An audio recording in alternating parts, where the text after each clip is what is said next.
आज का जो हमारा टॉपिक होगा वो differences between living things and non living things के हवाले से होगा। कल हमने उस क्वेश्चन से स्टार्ट किया था कि व्हाट इज़ बायोलॉजी। तो हमने जवाब दिया था कि biology is the study of life. फिर हमने क्वेश्चन किया कि व्हाट इज़ लाइफ। तो हमने जवाब दिया कि what is life. Life is the set of characteristic that differentiate living things and non-living things। वो सेट ऑफ कैरेक्टरिस्टिक्स क्या है? वो मैंने कल बताया था कि वो है लाइफ फंक्शंस।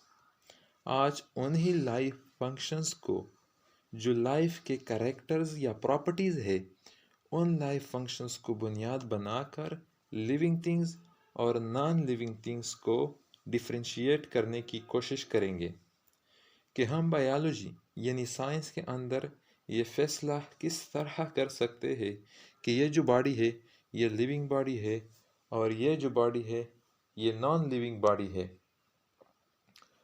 तो सबसे पहले नंबर फर्स्ट जो हमारे पास लाइफ फंक्शन है जिसकी बुनियाद पर हम लिविंग थिंग्स और नॉन लिविंग थिंग्स को जिसकी बुनियाद पर हम लिविंग थिंग्स और नॉन लिविंग थिंग्स को डिफ्रेंशिएट करेंगे वो है रिप्रोडक्शन।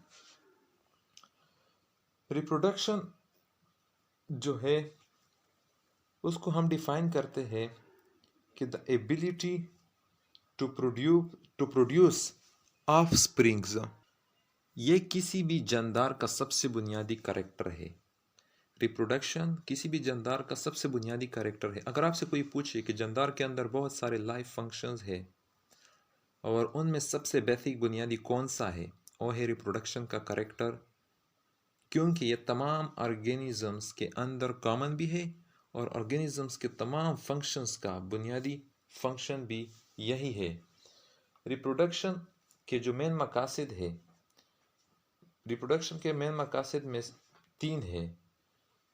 नंबर फर्स्ट जो है वो है सर्वाइवल ऑफ द स्पीशी।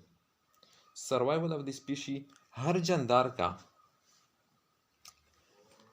ये ख्वाहिश होता है कि उसकी आने वाली नस्ल दुनिया में बरकरार रह सके। सर्वाइवल ऑफ द स्पीशीज से मुराद ये है कि हर जानदार की ये एक ख्वाहिश होती है कि उसकी आने वाली नस्ल और या बच्चे दुनिया में सर्वाइव कर सके, ज़िंदगी गुजार सके। दूसरी नंबर पर जो ऑब्जेक्टिव या मकसद है रिप्रोडक्शन का वो है transfer of characters. Transfer of character का मतलब है कि हर जानदार की ये भी ख्वाहिश होती है कि वो अपनी डीएनए को दूसरी नस्ल तक मुंतकिल करे। और जो तीसरा ऑब्जेक्टिव है वो है variations. Variations basically sexual reproduction का बुनियादी मकसद है। हर ऑर्गेनिज्म या स्पीशी की ये भी ख्वाहिश होती है कि उसके ऐसे बच्चे पैदा हो कि वो आने वाले नए माहौल के साथ ज़्यादा से ज़्यादा एडजस्ट कर सके। तो इसके लिए ज़रूरी है कि पैदा होने वाले बच्चे की कुछ खसूसियात अपने वालिदैन के साथ मिलती जुलती हो और कुछ खसूसियात उससे मुख्तलिफ भी हो ताकि वो आने वाले माहौल के साथ अच्छी तरह से एडजस्ट कर सके। हमारा जो दूसरा लाइफ और अब रिप्रोडक्शन जो है वो लिविंग थिंग्स के अंदर पाया जाता है और नॉन लिविंग्स के अंदर नहीं पाया जाता। तो इसके लिए हम लिखेंगे जिसके अंदर पाया जाता है उसके लिए लिखेंगे यस और जिसके अंदर नहीं पाया जाता उसके लिए लिखेंगे नो। हमारा जो दूसरा लाइफ फंक्शन है वो है रिस्पिरेशन। रिस्पिरेशन को हम यहाँ पर for the sake of understanding define करेंगे, अगरचे यहाँ पर डिफिनीशन कुछ गलत भी हो सकती है।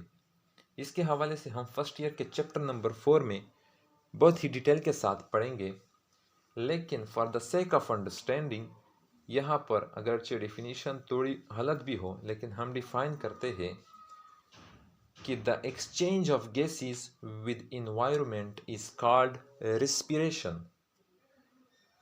लिविंग ऑर्गेनिजम्स को रोज़मर्रा ज़िंदगी के काम सर अंजाम देने के लिए एनर्जी की ज़रूरत होती है और ये एनर्जी आती है फूड की ब्रेकडाउन से,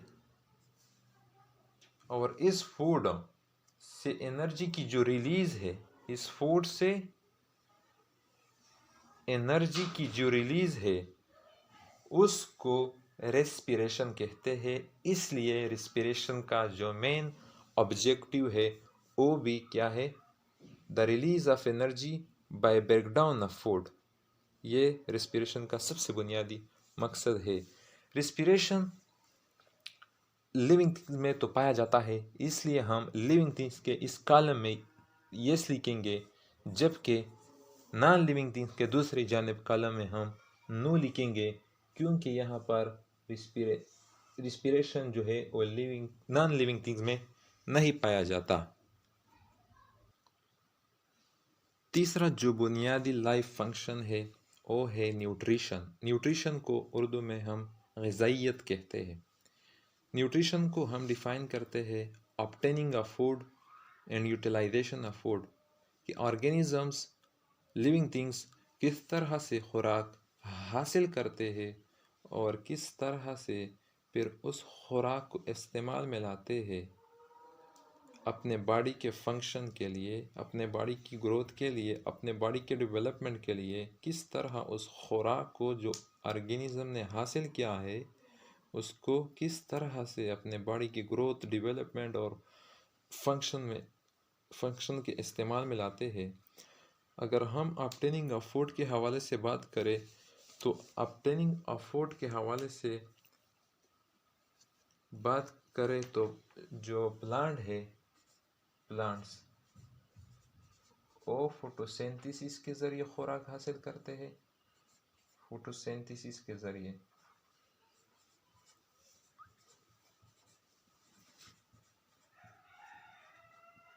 और फोटोसिंथेसिस के ज़रिए खुराक हासिल करते हैं, और इसको हम ऑटोट्रॉफ्स कहते हैं, ऑटोट्रॉफ्स। जबकि अगर हम ऑब्टेनिंग ऑफ फूड के हवाले से एनिमल की बात करें तो एनिमल जो है वो इंजेशन के ज़रिए खुराक हासिल करते हैं। इंजेशन के हवाले से हम फर्स्ट ईयर के डाइजेशन के चैप्टर में डिटेल के साथ पढ़ेंगे कि इंजेशन क्या है। इंजेशन के थ्रू खुराक हासिल करते हैं, और एनिमल जो है वो है हेटेरोट्रॉफ्स, हेटेरोट्रॉफ्स है।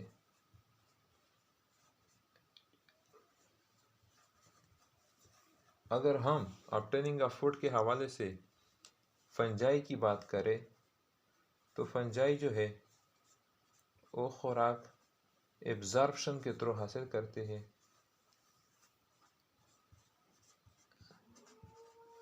और ये भी हेटेरोट्रॉफ है, हेटेरोट्रॉफ है। यानी ऑर्गेनिज्म जब फूड हासिल करते हैं उसकी ब्रेक डाउन करते हैं, फिर उस ब्रेक डाउन के नतीजे में उस खुराक से एनर्जी हासिल करते हैं, और उस एनर्जी को किस तरह अपने बॉडी के ग्रोथ में, डेवलपमेंट और फंक्शन के लिए इस्तेमाल में लाते हैं, इसको न्यूट्रिशन कहते हैं। और ये जो लाइफ फंक्शन है ये लिविंग थिंग्स में तो पाया जाता है, जबकि नॉन लिविंग थिंग्स में ये लाइफ फंक्शन नहीं पाया जाता है। चौथी जो हमारी लाइफ फंक्शन है वो है सेंसिटिविटी। सेंसिटिविटी को हम उर्दू में हिसासियत कहते हैं। सेंसिटिविटी को हम डिफाइन कुछ यूँ करते हैं कि the ability to feel changes in the environment, किसी भी ऑर्गेनिज्म की उस सलाहियत जिसकी बिना पर वो अपने माहौल में होने वाली तब्दीलियों को महसूस कर सके, उस एबिलिटी, उस सलाहियत को हम सेंसिटिविटी यानी हिसासियत का नाम देते हैं। ये चेंजेस कौन कौन से हो सकते हैं, ये चेंजेस कौन कौन से हो सकते हैं? अगर हम बात नंबर 1 चेंज जो इन्वायरमेंट में पॉसिबल है वो है टेम्परेचर का चेंज, यानी टेम्परेचर का बढ़ना। और घटना। दूसरा जो चेंज इन्वायरमेंट में पॉसिबल है वो है वाटर का चेंज होना। तीसरा, अगर हम बात करें इस इन्वायरमेंट में चेंजेस की, तो लाइट की इंटेंसिटी भी हो सकती है। लाइट की इंटेंसिटी का बढ़ना, लाइट इंटेंसिटी का बढ़ना और घटना। चौथी, अगर हम चेंज की बात करें तो केमिकल कंसंट्रेशन का चेंज होना, केमिकल कंसंट्रेशन का चेंज होना। पांचवी, अगर हम चेंज की बात करें तो वो है सेलेनिटी का चेंज होना, सेलेनिटी का चेंज होना। ये कुछ चेंजेस जो मैंने डिस्कस किए। इसके अलावा भी बहुत सारे चेंजेस पॉसिबल है और इन चेंजेस जो इन्वायरमेंट में होते हैं, जिस तरह यहाँ पर मैंने डिस्कस किए कुछ, इन चेंजेस को महसूस करना, ऑर्गेनिज्म जब इन चेंजेस को महसूस करता है तो ऑर्गेनिज्म के इस सलाहियत को सेंसिटिविटी कहते हैं। पांचवी जो हमारी लाइफ फंक्शन है वो है इरिटेबिलिटी। इरिटेबिलिटी से मुराद है रद्द अमल। सेंसिटिविटी जो है वो लिविंग थिंग्स में तो पाई जाती है लेकिन नॉन लिविंग थिंग्स में नहीं पाई जाती है। पांचवी जो हम बात कर रहे थे इरिटेबिलिटी की, वो ये है कि ऑर्गेनिज्म ना सिर्फ इन चेंजेस को डिटेक्ट करती है बल्कि बड़े अच्छे अंदाज में माहौल में होने वाली तब्दीलियों का जवाब देती है, जिसको हम इरिटेबिलिटी कहते हैं। अब हम इरिटेबिलिटी को डिफाइन करते हैं। The response of an organism to feel changes in the environment. इन चेंजेस को जो इन्वायरमेंट में रोनुमा होते हैं, इन चेंजेस को जब ऑर्गेनिज्म महसूस करते हैं तो ऑर्गेनिज्म के इस एबिलिटी या इस सलाहियत को हम इरिटेबिलिटी का नाम देते हैं। फॉर एग्जाम्पल, जब वेदर हॉट होता है, ऑर्गेनिज्म हॉट वेदर को डिटेक्ट करता है तो ये सेंसिटिविटी कहलाता है। ऑर्गेनिज्म की इस एबिलिटी को सेंसिटिविटी कहते हैं। अब इस हॉट वेदर के रिस्पांस में जब ऑर्गेनिज्म स्वीटिंग करता है तो इस स्वीटिंग को हम इरिटेबिलिटी कहते हैं। इस स्वीटिंग को जो ऑर्गेनिज्म ने हॉट वेदर के रिस्पांस में किया, इस स्वीटिंग को हम फिर इरिटेबिलिटी कहते हैं। और ये इरिटेबिलिटी जो है ये लिविंग थिंग्स में तो पाया जाता है, जबकि नॉन लिविंग थिंग्स में इरिटेबिलिटी नहीं पाया जाता है।